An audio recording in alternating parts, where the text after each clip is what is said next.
L'information reste à confirmer. Je sais que certains enseignants du primaire ont dit qu'ils ont reçu les messages de leur banque informant que la totalité des salaires aurait été versée. Et cela à partir du 28, donc ce matin. Soit près de, disons, plus d'une semaine après le paiement normal, c'est les dates fin qui sont consacrées comme date de paiement des salaires. Nous sommes aujourd'hui le 28 et c'est maintenant que les gens reçoivent les messages des banques. Ça veut dire que c'est maintenant que le virement est fait.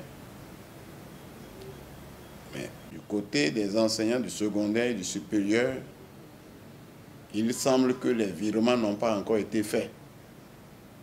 Donc nous attendons que les virements soient faits dans les différents secteurs.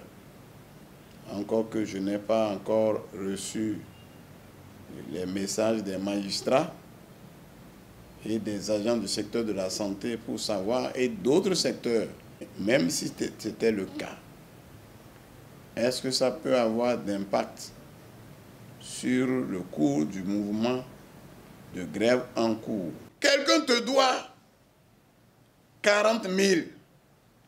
Il vient payer 10 000 ou 20 000. Il reste encore 20 000 à récupérer. Mais il doit payer. En fait, le problème de paiement, ça n'efface pas d'abord le crime. Le crime commis, c'est la violation de la Constitution. C'est la violation des libertés. Le crime reste. Et le gouvernement sera poursuivi pour ce crime-là même.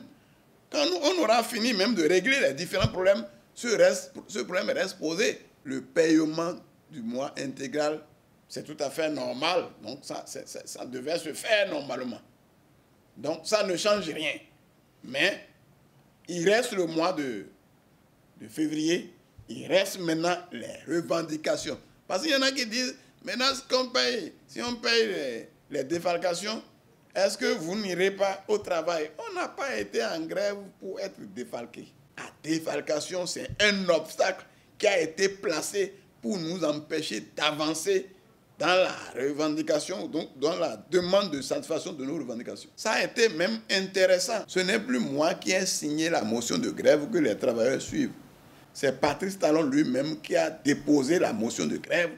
C'est lui qui a décidé d'affamer le peuple. Il a prêté serment à Porte-Nouveau, mais aujourd'hui il a violé son serment et le peuple le constate.